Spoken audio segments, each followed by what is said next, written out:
LeBron James has never been shy to share his ideas, and this one got social media buzzing yesterday. The King tweeted, quote, "Man, watching Hard Knocks. Incredible show, man. Every time I watch it, I wish we had that as well, just for training camp preseason too. So fire."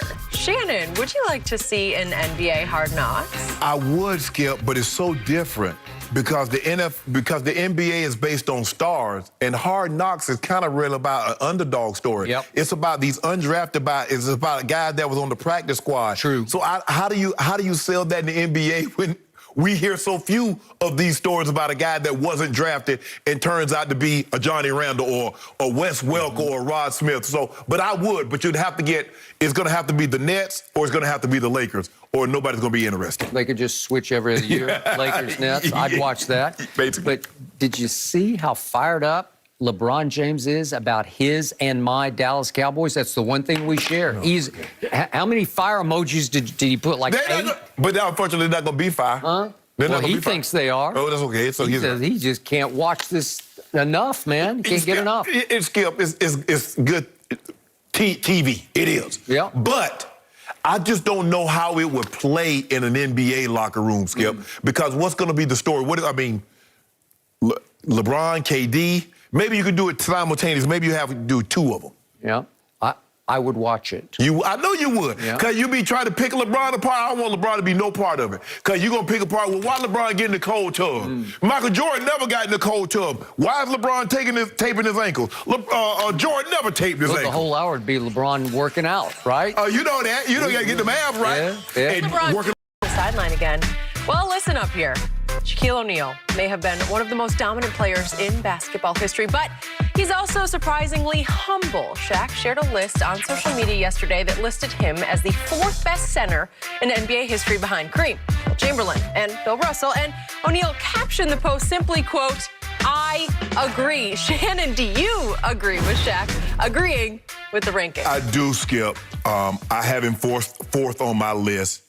For me, the top 2 are no-brainers. Kareem and Wilt. That's for me, Skip. I think those are no-brainers for me. But I put Hakeem at 3, Shaq at 4. I put Russell at 5. Mr. Russell at 5, Skip.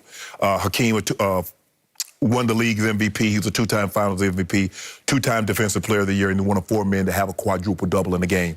He, David Robinson, Nate Thurman, and Alvin Robertson. But Skip, and Kareem is a 6-time MVP. 11-time all-defensive team. What people don't know about Kareem, the all-time leading scorer, was a very good defense. A lot of people, Skip, remember Kareem in the 80s, but Kareem he led the league in shot blocks 4 times.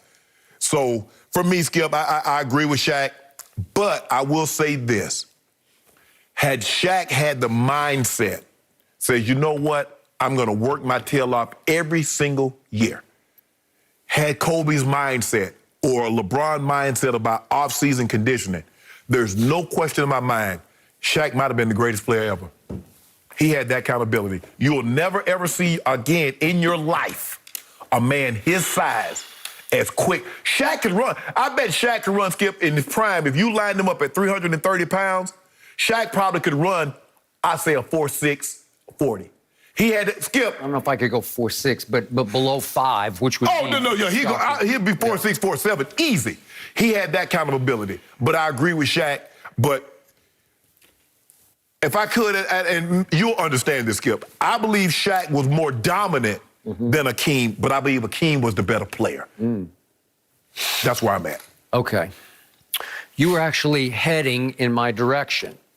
And in the end, Shaq, I got your back on this because Shaq is underestimating his own self here, putting him 4th. The problem with this is, are we talking about a small sample size or the whole career? Because to your point, if Shaq had taken care of himself the way Kareem did, or Hakeem did, or Mr. Russell did, or who's your other one on there? Oh, Wilt. I'm not sure Wilt took care of himself, but the point was he stayed slender his whole career. Now, Wilt took care of a lot of other people. He did. Okay. Maybe that was his... maybe that's how he stayed. He stayed so good. Okay, I got it. But he did stay fit. Shaq did not stay fit, and it got to be kind of hard to watch at the end. Phoenix and Boston. It was just like, Cleveland. what are you doing? Yeah, Cleveland. What are you doing? Anyway, In all my years of watching and studying the National Basketball Association, I have never seen anything like Shaquille O'Neal for 2000, 2001, 2002, maybe even 3. Right. It was the most overpowering force imaginable. He was unguardable, unstoppable, unrefereeable because it was so hard to figure out, was that charger, block, charger, block? Right. I don't know. It's just football. Literally throwing people out the way. Ragdolling. Tim Duncan and David Robinson. Yeah. 2 towers of power for the San Antonio Spurs. In 2001, the Spurs got swept just because of that guy. And he had Kobe, but listen, it was that guy and what he was doing to those 2 guys. And I was there at courtside, especially for the 2 games at Staples. The Lakers beat the Spurs of Duncan and Robinson by 39 and 29. What? And it was all because Shaq just destroyed them. Yeah. So if I'm eye testing this, if I'm trying to imagine Shaq versus Kareem at their greatest, I don't think Kareem could have dealt with Shaq. Now, you could argue backwards to me that Shaq couldn't have dealt with Kareem, but Shaq did make 3 all-defensive teams in that stretch. Yes. So he was doing it on both ends, too. And he was 7 feet 1 inches tall and probably outweighed Kareem Abdul-Jabbar by 40, 50 pounds. 40 or 50 pounds. Easy. Kareem just could not have dealt with him because Shaquille O'Neal, to your point, was a dancing bear. You want to talk about agile at 330? Oh, you want to talk about touch and feel?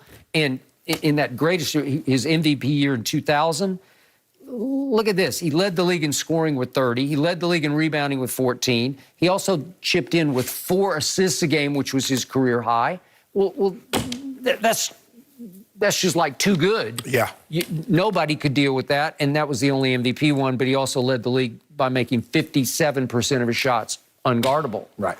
Okay, so if I take that Shaq, that was the greatest center I ever saw. And I was courtside for a whole bunch of Kareem games and a whole bunch of Hakeem games.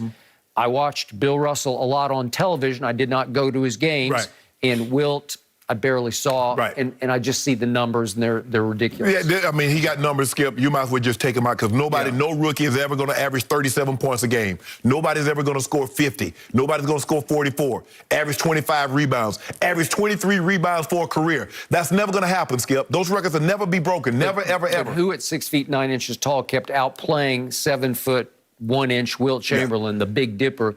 Who kept outplaying him? I don't know if he outplayed him, Skip. I just think he had more help. Outwitted him. Yeah. Whatever. But Skip, you got to think about it. He had Sam Jones, Casey Jones, Time Heinsohn, Kuzi, and Havlicek. Don Nelson. Skip.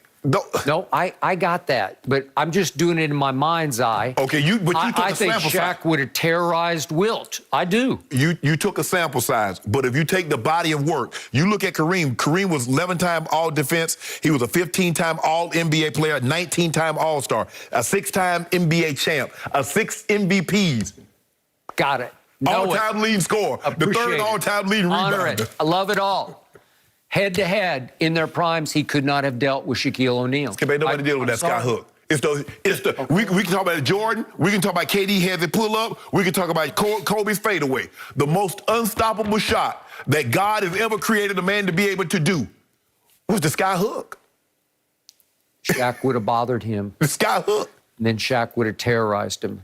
He would have had such a hard time because the physicality of it would have taken Kareem slowly but surely out of the game. My money would have been on Shaq every day and every night against Kareem.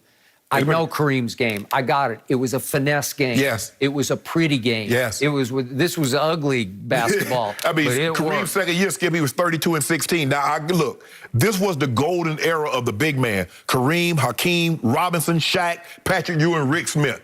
It was the golden era. We'll never see another era like that of the big man. Now, Skip, it's the forwards, the guards of that nature. The big man is, because you got to shoot few and far between. You're going to get the Jokic's, you're going to get the Joel Embiid, the Anthony Davises. But the true fives, Okay, Those are gone. I got it. But you're going on duration. You're going on total career. Yeah. I'm just going on 3 years. No, Skip. You 3 can't do years. that. You can't Why do that. not? You can't do that. But in your mind's eye, I think you already answered the question. I think you agree with me.